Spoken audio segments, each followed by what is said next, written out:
I fell on the ice in my own driveway on a Tuesday morning in February, reaching for the newspaper like I had 10,000 mornings before. 1 second I had the paper in my hand. The next I was flat on the concrete, my right shoulder screaming, my ribs on fire every time I tried to breathe. I couldn't get up. I lay there in 18-degree cold for almost half an hour before my neighbor came out to warm up her car and heard me calling. At the hospital, they told me I'd shattered my shoulder and cracked 3 ribs, and that I needed surgery to rebuild the joint.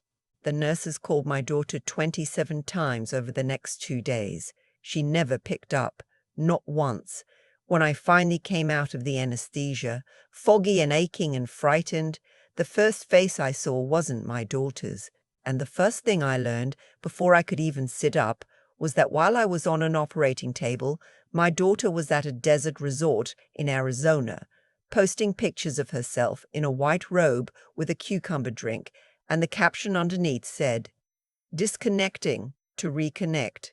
No calls, no noise, just us." That was posted 9 hours after I hit the ground. Before I tell you what happened next, if stories about family, loyalty, and finally standing up for yourself mean something to you, take a second to like this video and subscribe to Royal Revenge. And tell me where you're listening from. Drop your city or your state in the comments, because I read them, and it matters more to me than you'd think. One more thing. Some details in this story have been changed to protect privacy, and any resemblance to specific people is coincidental. But the heart of it is true. Now, let me back up. The morning I fell, I'd been alone in the house. That was nothing new. I'd been alone most mornings since my husband Martin passed 4 years ago. Pancreatic cancer. 11 weeks from diagnosis to funeral.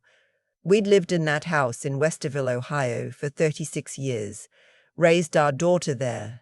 I taught piano in the front room for over 3 decades. Half the kids in that neighborhood learned their scales on my old upright, and a few of them learned a lot more than scales. After Martin died, the house got quiet in a way I can't really describe to you unless you've lived it. The quiet has a weight. But I managed. I kept up the garden beds. I sang alto in the church choir on Sundays. I still taught 2 little students on Thursday afternoons, mostly because I couldn't imagine my Thursdays without them.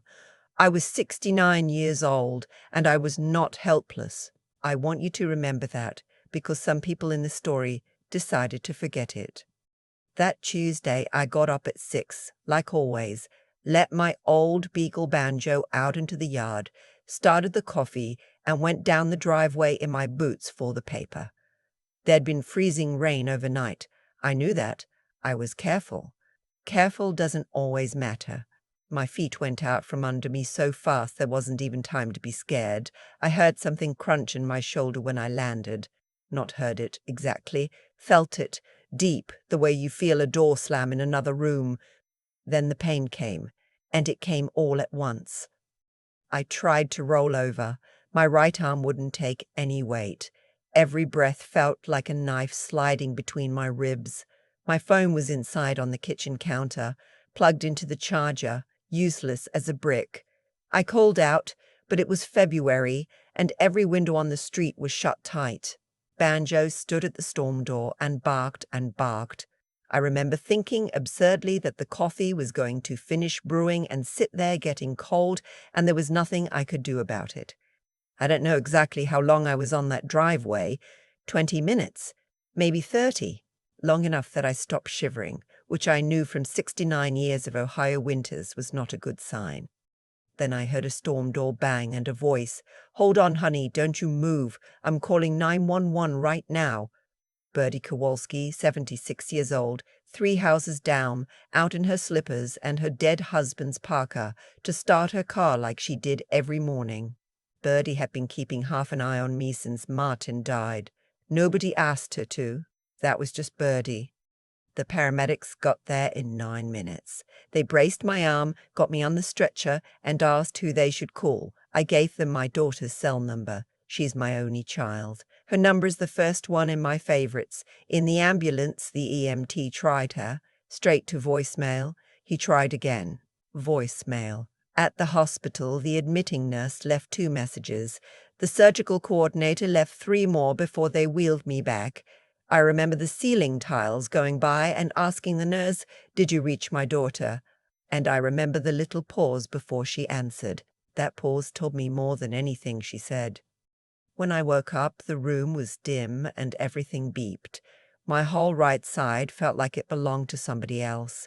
I turned my head, expecting my daughter, hoping for my daughter, and instead I saw a young woman asleep in the recliner by the window, curled up under her own coat, sneakers still on, like she'd run there straight from somewhere else. It took my drugged brain a second to place her. Tasha Reed, my old piano student, 40 years old now, a hospice nurse, a grown woman with her own life across town. She'd been 15 when she first sat down at my piano, a scholarship kid from the other side of the highway, all elbows and attitude, with a mother who loved her but couldn't stay sober, and a talent that made my arms prickle the first time I heard her sight read. I taught her for free for 3 years, drove her to auditions in Cincinnati, paid her application fees out of the cookie jar when she decided what she really wanted was nursing, not music, and wrote her a recommendation letter anyway, because talent is talent and hers was for taking care of people. We'd never lost touch. 25 years of birthday cards and phone calls, but I hadn't seen her in person since Martin's funeral. She woke when I stirred, and her whole face flooded with relief. "Mrs. C." She grabbed my good hand with both of hers. "Thank God. You've been out almost a whole day." "How?" I croaked. My throat was sandpaper. She held the water cup for me. "Birdie called me. She found my number in the address book in your kitchen drawer. I got here while you were still in surgery." She smiled, but there was something underneath the smile, something she was holding back. "My daughter," I whispered. The something flickered. "The hospital's been calling her Mrs. C a lot. Her phone must be dead, or she's traveling for work. Maybe I stopped because Tasha was already pulling out her own phone, slow, reluctant, like it weighed 10 pounds. "I went back and forth about showing you this," she said quietly, "but you'd want to know. You always told me the truth, even when it stung. So?" She held the phone where I could see it. It was my daughter's profile page, public, because my daughter has never once in her life done a beautiful thing without an audience. The newest post was from that very morning. My daughter and her husband poolside at a resort in Scottsdale, mountains behind them, her in a white robe, him in sunglasses, 2 green drinks with cucumber slices. The caption said, "Day 2 of our wellness reset, disconnecting to reconnect." No calls, no noise, just us. There was a little sparkle emoji. There was a hashtag that said blessed. "Scroll," I said. Tasha scrolled. Him on a golf course, her getting a hot stone massage, eyes closed, serene as a saint, a sunset dinner, steaks the size of hubcaps, a wine bottle turned label out toward the camera. 11 posts over 3 days, time-stamped, geotagged, filtered. The 3 days I'd been lying in a hospital bed with a rebuilt shoulder and an oxygen monitor clipped to my finger. They had service, they had Wi-Fi, they were posting 4 times a day, and my daughter had not answered one single call from the hospital where her mother had been cut open. "No calls," I read out loud. "No noise." I was the noise. I was the call she was wellness resetting away from. Tasha set the phone face down on the blanket, gentle as closing a casket. "I'm so sorry, Mrs. C." I closed my eyes. It didn't help. The pictures were on the inside of my eyelids by then, and lying there in the dark with my ribs aching, the memories started coming whether I wanted them or not. Every excuse I'd made for my daughter over the past 4 years lining up to be counted, and one by one falling down. It started after Martin's funeral. She flew in from Charlotte, where she and her husband live in a house with a 3-car garage. She stayed 3 days. He stayed 2. He had a deal closing, he said. The kind of thing that absolutely could not be rescheduled, he said. She cried beautifully at the service. I'll give her that. Then they were gone, and I handled the rest alone. The life insurance forms, the Social Security office, closing Martin's accounts, cancelling Martin's subscriptions, donating Martin's Goodwill coats, and sitting alone on the floor of his closet, breathing in the smell of him until it faded out of the fabric, which nobody warns you happens, but it does. I called her that first month, crying, and told her the house felt like a museum of my own life. You know what she said? Mom, you should look into a hobby. Pickleball's huge with people your age. Staying busy helps. My husband of 41 years was in the ground 6 weeks, and my daughter prescribed me pickleball. I tried to stay close to my granddaughter, Josie, who was 4 when Martin died. I offered to keep her for a week each summer. We've got camps lined up, my daughter said. It's all structured these days, Mom. That's just how it works now. I mailed birthday presents and got a text with a thumbs up. I asked for video calls and got... She's got so many activities it's hard to find a window. A window for her grandmother. I sent Josie a little electric keyboard for her 6th birthday with the stickers on the keys. The same way I started every beginner for 30 years. I never heard whether she even opened it. The holidays shrank like a sweater washed wrong. First Christmas after Martin, they came for 2 nights. Second Christmas, 1 dinner, and they left before pie because her husband had an early flight. Last Christmas was a phone call on the 23rd. We're doing the holidays with his family this year. They rented a place in Park City. I spent Christmas Day with banjo and a Hallmark movie and a casserole Birdie brought over. And I told myself it was fine, and I want you to know that I genuinely believed I was telling the truth. The calls went from every Sunday to every other Sunday to whenever I dialed first, which became always. Every conversation had a clock running under it. I could hear her doing other things while I talked. I started keeping a little list by the phone of things to tell her, interesting things, short things, so I wouldn't waste her time. Think about that. I kept notes so I wouldn't bore my own child. Then about 5 months before my fall, she called me out of nowhere on a Tuesday. My heart jumped like a girl's. She never called first anymore. Hey, Mum, quick question. Do you know what you're paying in property taxes these days? Not how are you, not I miss you. Property taxes. Why on earth do you ask? No reason. It's just the market in your area is wild right now. The house 2 doors down from you went for $540. Did you know that? Yours is bigger. Honestly, with the school district, you're probably sitting on close to $500,000. I'm not sitting on anything, I said. I live here. Of course. Obviously, it's just a lot of house for one person, that's all. Dad would want you to be practical. And then she changed the subject to Josie's soccer team, and I let her, because she'd invoked her father, and that always shut me up. The seed got planted that day. I just didn't see it sprouting. I see it now. Lord, do I see it now? Tasha stayed at that hospital for 4 days. She worked her hospice shifts and came straight back and slept in that recliner like it owed her money. She washed my hair in a basin because I couldn't lift my right arm. She snuck me decent coffee past the nurse's station. She read to me at 2 in the morning when the pain wouldn't let me sleep. She read me the sports page of all things, doing the voices until I laughed, which hurt my ribs and healed something else entirely.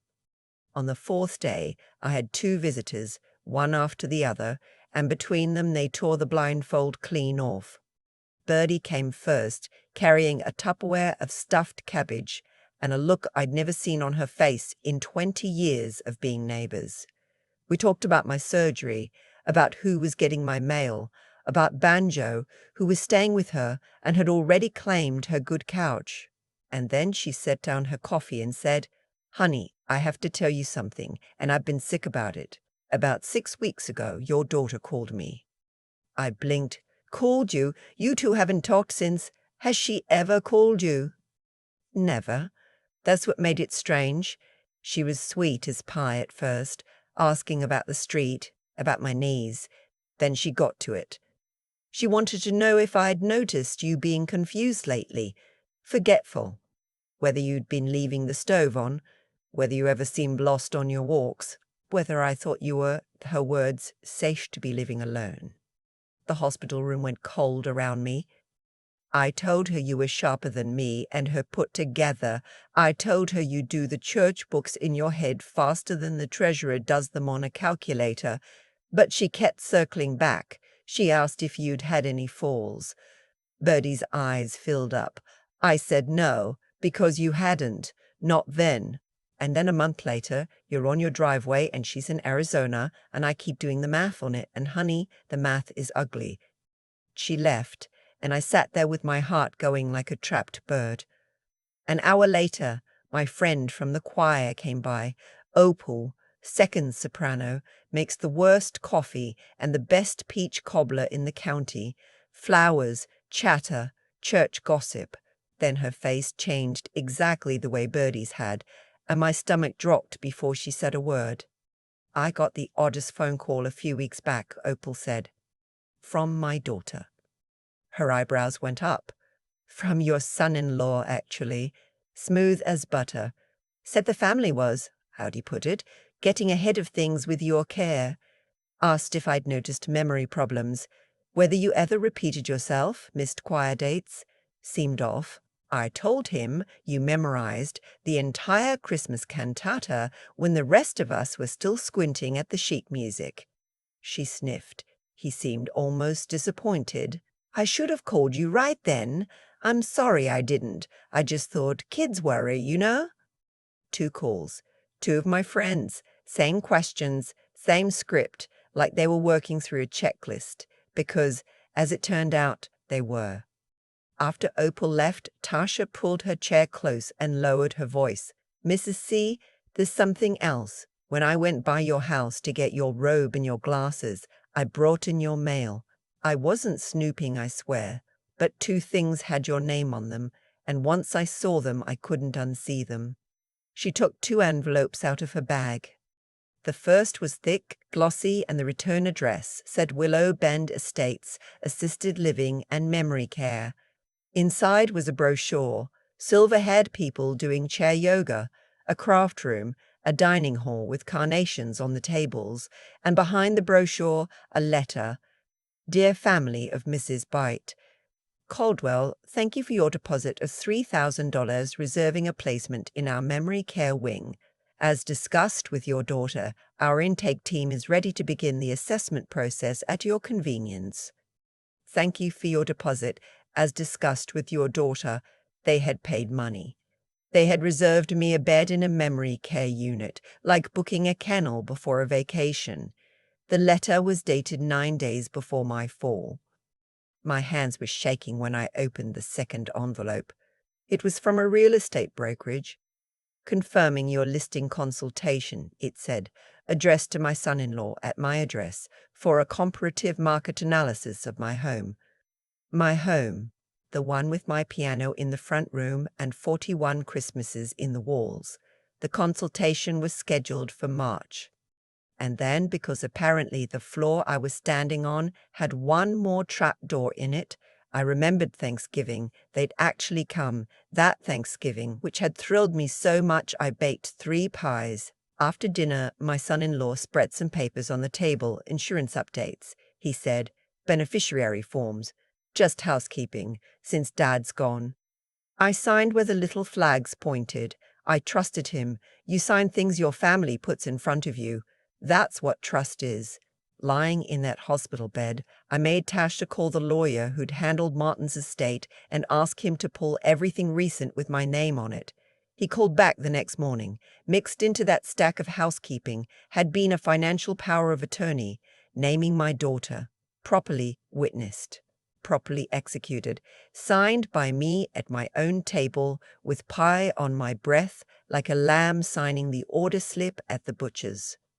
The pieces locked together so hard I almost heard the click, the call about property taxes, the friendly little interviews with my friends, building a file on my failing mind, the deposit at the memory care wing, the realtor booked for spring, the power of attorney already in hand. This was never neglect. Neglect is lazy. This was a project.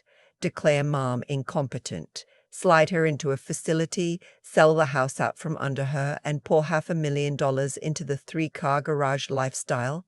And when I fell on that ice and ended up in surgery, my daughter didn't see an emergency. She saw the schedule moving up. An elderly widow hospitalized after a fall. That's not a crisis if you're building a competency case. That's evidence. No need to fly home. The hospital was doing her paperwork for her while she got hot stones laid on her spine.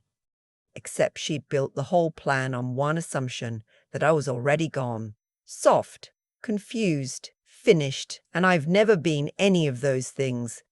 That afternoon I called the lawyer myself. His name's Mr. Salazar. He'd done Martin's estate, sharp as a tack and twice as patient. I said, I need you to come to me because I can't drive, and I need everything redone, and I need it done right, because they will come at it with knives. He came to my house the week I got discharged, briefcase in one hand, and we sat at my dining table, me propped up with pillows, my right arm in a sling, my mind, for the record, working just fine. The first thing he did was draft a revocation of that power of attorney, which I signed and he recorded, and notice of which was sent to my daughter by certified mail, so there could never be a single question of when she knew.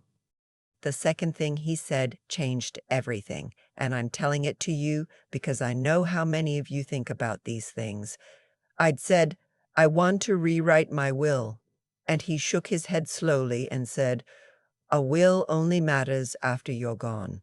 They could spend years contesting a will while you're in the ground and can't speak for yourself. If you really want them to feel it and to be protected, we do this while you're alive. A living trust. We sell the house on your terms, the money goes into the trust, and you give your gifts now, with your own hands, while you're standing here a sound mind. There's nothing to contest. You can't test a living woman giving away her own property. Then there's one more thing, I said. They spent 2 months telling people I'm losing my mind. I want it on paper that I'm not. So that's what we did. The following week, I sat through a full cognitive evaluation with a board-certified neurologist named Dr. Pruitt. 3 hours of memory tests, drawing clocks, counting backwards by sevens, naming presidents. I'll be honest with you, I enjoyed it. I scored in the top range for my age on every single measure, and the doctor wrote a letter saying I showed no cognitive decline whatsoever, signed it, and we attached it to every document in the file. Mr. Salazar listed the house through his own contact. In that market, it was under contract in 11 days, $492,000. And then, 12 days after my fall, my phone finally rang with my daughter's name on it. Mom! Oh my God, I just got all these voicemails. What happened? Are you okay? Her voice was pitched high and breathless, and I want you to know I recognize that voice. It was the voice she used at 16 when she came in past curfew. Manufactured panic, fresh from the factory. I shattered my shoulder, sweetheart. Surgery. 6 days in the hospital? A pause. We were at this retreat thing. It was totally off-grid. No service at all. I am just sick about this. You posted 11 times in 3 days. There's a picture of you holding a cucumber drink with 4 bars of signal showing in the photo of your own phone on the table. Longer pause. That was scheduled. The posts. You can schedule posts, Mom. The massage was scheduled too. She recovered fast. She always does. We're flying in this weekend. We'll bring Josie. She misses you so much. We need to talk about getting you some support, Mom. This fall really scared us. This fall really scared us. I'll bet it did, I thought. It nearly ruined the timeline. Come Saturday, I said. 11 o'clock, there's actually something I need to go over with you both. My attorney's been helping me get my affairs in order after the health scare. I could hear her sit up straighter through the phone.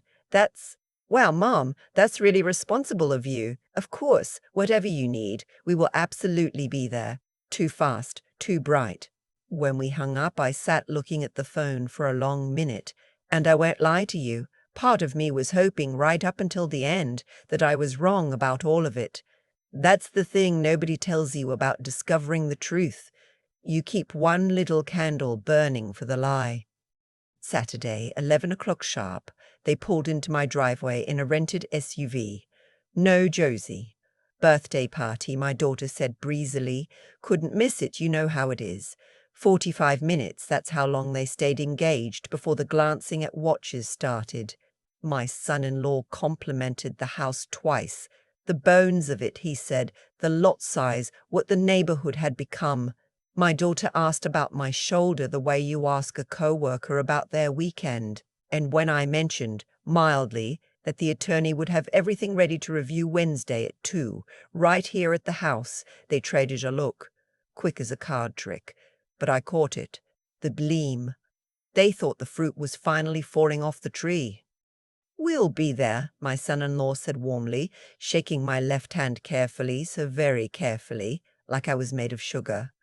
From the window, I watched them get into the SUV, and before they'd even backed out of the driveway, my daughter was on her phone, smiling at the screen, typing. Wednesday came. Tasha got there early and made coffee. Mr. Salazar laid his folders on my dining table, Martin's table, the one where I'd signed their trap 2 months earlier, which felt right to me in a way I can't fully explain. At 2 o'clock on the dot, they walked in dressed for a closing. Him in a navy suit, her in cream and gold jewelry. They stopped dead when they saw Tasha. "What is she doing here?" my daughter said, and the sweetness was already cracking off her voice like cheap paint. "Tasha is here because I asked her to be," I said. "Sit down." "Mom, this is a family matter." She slept 4 nights in a hospital recliner with her shoes on. You were getting a seaweed wrap. We can discuss the definition of family, or you can sit down. They sat. The clock on the mantel ticked. And then I spoke. And the strange thing is, I'd lain awake rehearsing it for a week, but when the moment came, I didn't need one rehearsed word, because the truth, once you finally pick it up, carries its own weight. I know about the phone calls. My daughter did the blink, the innocent blink. What calls? You called Birdie 6 weeks before my fall, asking if I seemed confused, if I'd left the stove on, if I'd had any falls. Your husband called Opal from my choir with the same script. You weren't worried about me. You were building a file on me. Mom, we were concerned. You were 11 posts deep in a wellness reset while a surgical team was rebuilding my shoulder. That's how concerned you were. I slid the first envelope across the table. Willow Bend Estates, Memory Care Wing. Thank you for your deposit of $3,000 as discussed with your daughter. Dated 9 days before I fell. I slid the second one. A listing consultation on my house, booked by your husband for March. And then the third paper, the copy. And a financial power of attorney that you slipped into a pile of insurance forms at my own Thanksgiving table. Witnessed, executed, signed by a woman who baked you 3 pies and trusted you. The room was so quiet I could hear Banjo's tail thump against the kitchen floor. My son-in-law went the color of oatmeal. My daughter's composure split for half a second, just half before she caught it. That deposit was a precaution. People put deposits down years in advance, the wait lists. For memory care, I taught piano to 140 children. I can still tell you which fingering each one struggled with. There is nothing wrong with my memory, and you knew it, which is why you needed my friends to say otherwise, and they wouldn't. You live alone, you're 70 next year, you fell. I fell after you reserved the bed. Her husband put his hand on her arm. She shook it off. He turned to the lawyer instead, voice gone smooth and professional. Okay, look, clearly there have been some misunderstandings. Why don't we talk about the estate planning, since that's why we're all here? Yes, I said. Let's, and I nodded to Mr. Salazar. He opened the folder and read it plainly, no drama, which somehow made it land harder. The power of attorney, revoked, recorded, notice already delivered. The house on Juniper Lane, sold, closed the previous Friday, $492,000, proceeds held in the Caldwell Living Trust, of which I was sole trustee. My daughter made a small sound, like the air going out of something. He kept reading. From the trust, effective immediately, $100,000 into an education trust for my granddaughter Josie, administered by Mr. Perret. Salazar as independent trustee for school and college only, and I watched my son-in-law begin to do the math in his eyes, with her parents granted no access, no control, and no authority over a single dime of it, ever. $50,000, a gift to Tasha Reed. Tasha's head snapped toward me and she whispered, Mrs. C, no. And I reached over with my good hand and squeezed hers and said, Hush, you're ruining the reading.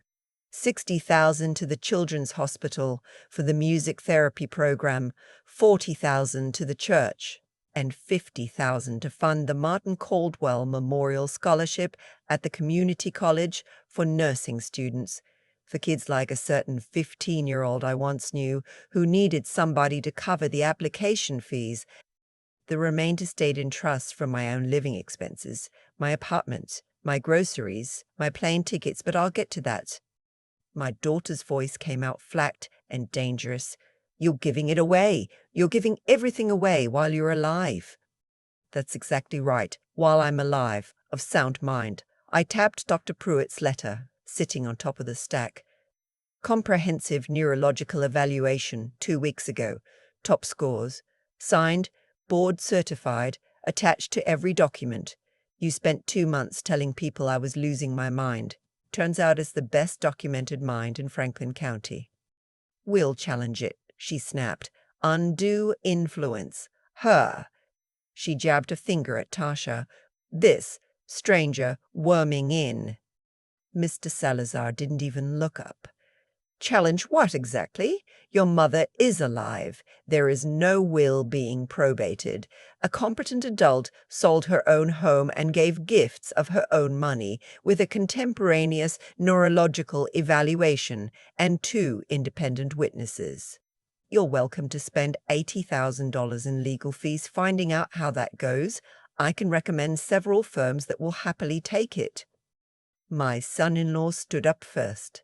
He's the smart one. He knows a closed door when he hears it latch.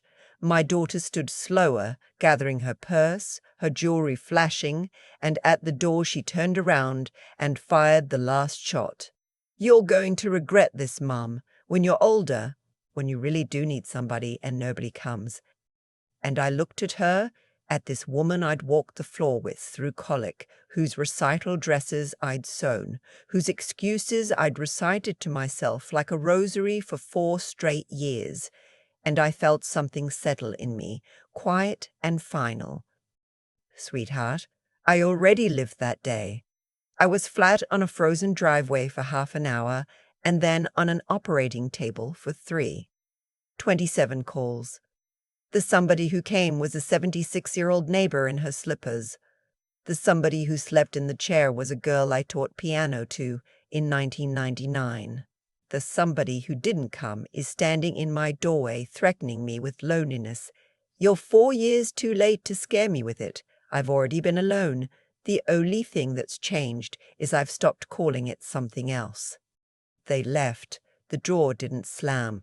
It clicked, soft as a piano lid coming down, and somehow that was worse, and somehow it was also enough. I won't pretend the weeks after were easy.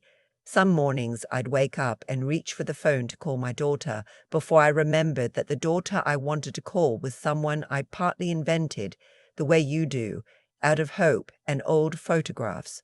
My pastor. Reverend Lacey. She's young. She's wise past her years. said something to me over coffee that I've carried ever since. She said, "You're not really grieving your daughter. You're grieving the daughter you built in your imagination so you could bear the one you have. The real one kept showing you who she was. You just finally stopped arguing with her about it." She was right. She showed me who she was when her father died, and she gave me 3 days. She showed me when she called about property taxes instead of my heart. She showed me with every checked box, every scripted phone call, every dollar of that deposit. I just finally believed her. The closing money funded my move. I found a little one-bedroom in a fourplex near the church. A sunny corner unit with room for the upright piano, which was the only big thing I kept, and a patch of grass out back where Banjo conducts his very important investigations. Moving day was bittersweet.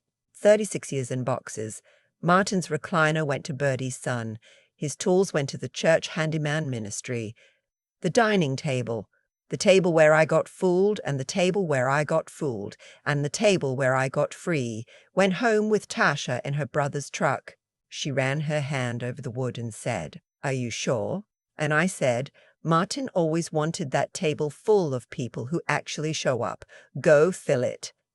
I teach 4 students now instead of 2, Thursdays and Saturdays, and I don't charge the 2 who can't pay, and I never will, because that particular bread has a documented history of coming back on the water. I started a little Tuesday group at the church. There are 8 of us now, older folks navigating what the counselors politely call family estrangement. You would not believe how many people my age are quietly grieving children who simply stop showing up. Or maybe you would. Maybe that's why you're still listening. Then, about 2 months after everything, on a Saturday afternoon, there was a knock on my door. I opened it, and my heart just stopped. Josie, 8 years old, gap-toothed, hair in crooked braids she'd clearly done herself, a backpack with rainbow patches, and standing behind her, looking nervous and absolutely determined, was a woman I'd met maybe 5 times in my life, my son-in-law's mother. His mother. We'd only ever shared wedding tables and christening pews. "I hope this is all right," she said. "I have Josie 1 Saturday a month, and what I do with my Saturdays is my business." Her chin came up a little. "I raised that boy better than what I've been hearing. So here we are." Josie looked up at me and said, "Hi, Grandma. Can I see your piano?" We had the whole afternoon, cookies from Martin's mother's recipe, and then Josie unzipped that rainbow backpack and pulled out 2 things. The first was a homemade card, construction paper, glitter glue, a drawing of 2 stick figures holding hands, one tall, one small, and wobbly pencil letters that said GET, bet to soon Grandma, I love you, with a heart so big it ran off the edge of the page. "I made it when you got hurt," she said. I asked Mommy to mail it. She kept forgetting. The second thing was sheet music, beginner sheet music with stickers on the notes. "I've been practicing on the keyboard you sent me," she said. "Mommy said you were too sick for visitors, but Grandma D said you weren't sick at all." And then my granddaughter climbed up on my piano bench, set her little hands the way the stickers taught her, and played me Twinkle, Twinkle, Little Star. Slow, careful, 2 wrong notes. The most beautiful performance I've heard in 34 years of teaching, and I include the conservatory kids in that. The card lives on the piano's music stand now, right at eye level where it belongs. After they left that day, I sat in Martin's reading chair, the one piece of him I kept, and I cried for a solid hour, and I couldn't have told you where the grief ended and the gratitude began. I'm not sure there's a seam between them. I'm not sure there's supposed to be. That was 4 months ago. Josie has been back 6 times. 1 Saturday a month, plus the extras her other grandmother doesn't explain, and I don't ask about.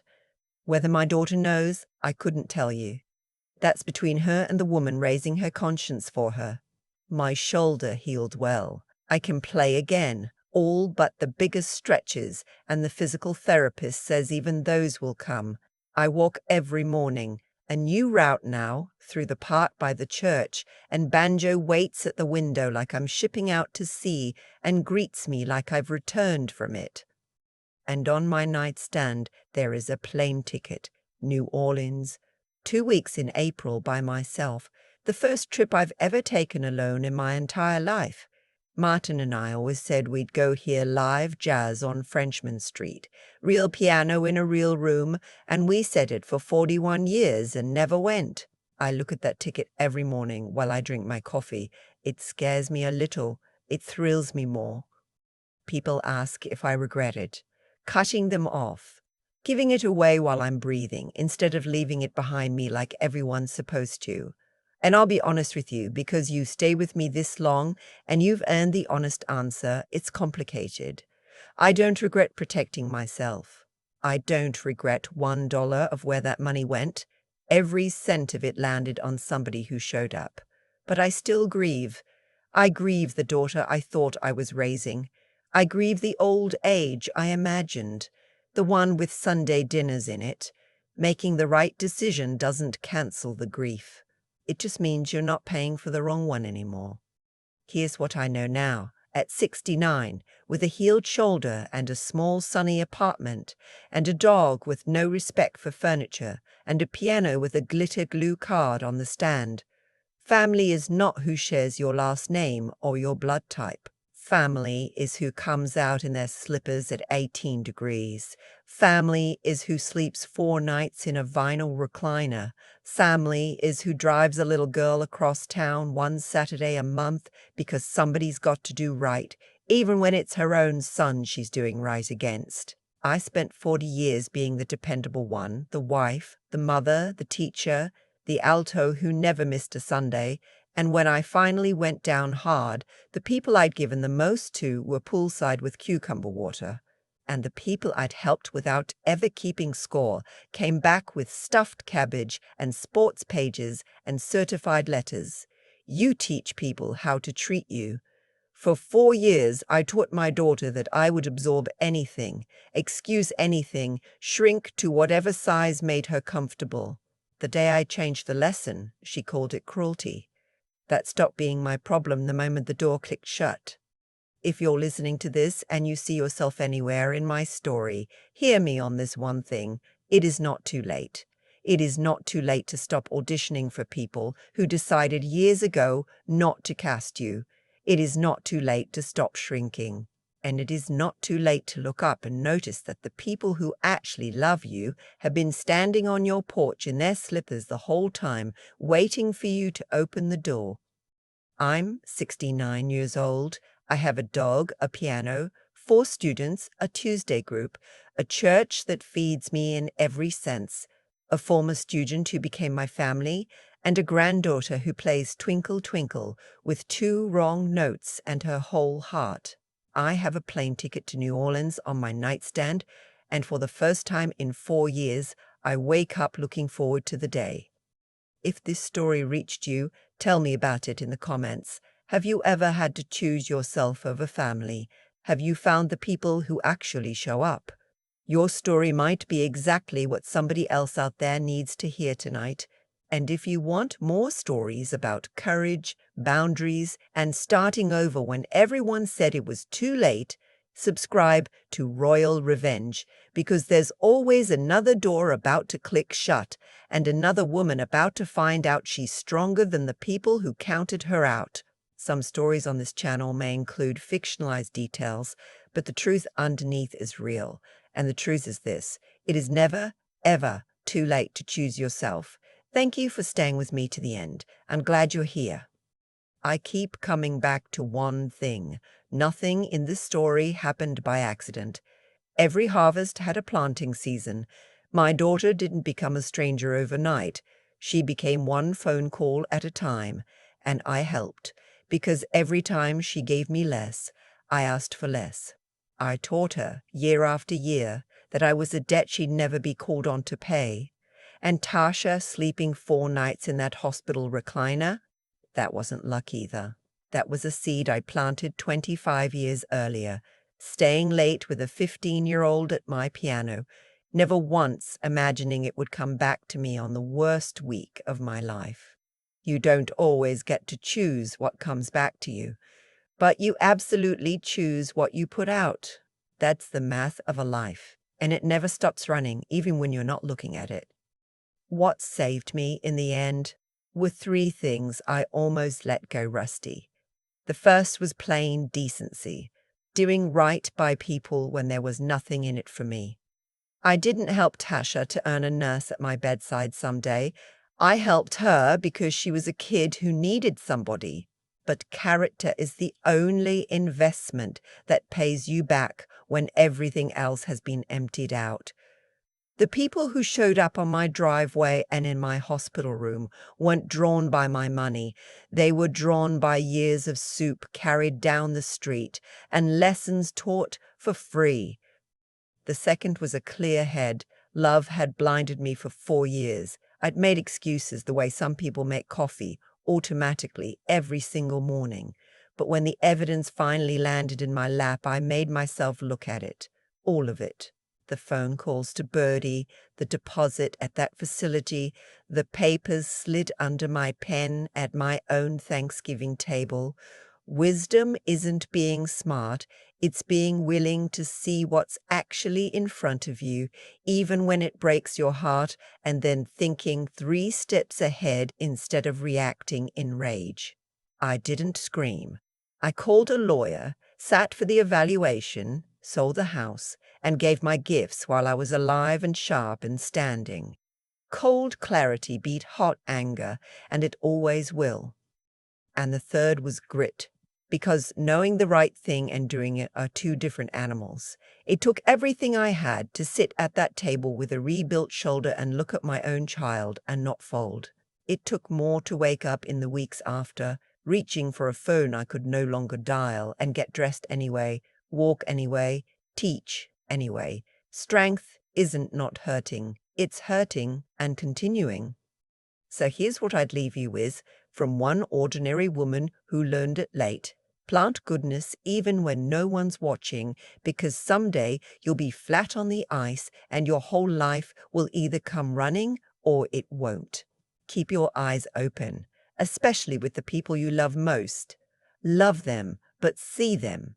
And when the truth demands something hard of you, find the spine to do it. The harvest always comes. Make sure you'll recognize what's growing in your own field.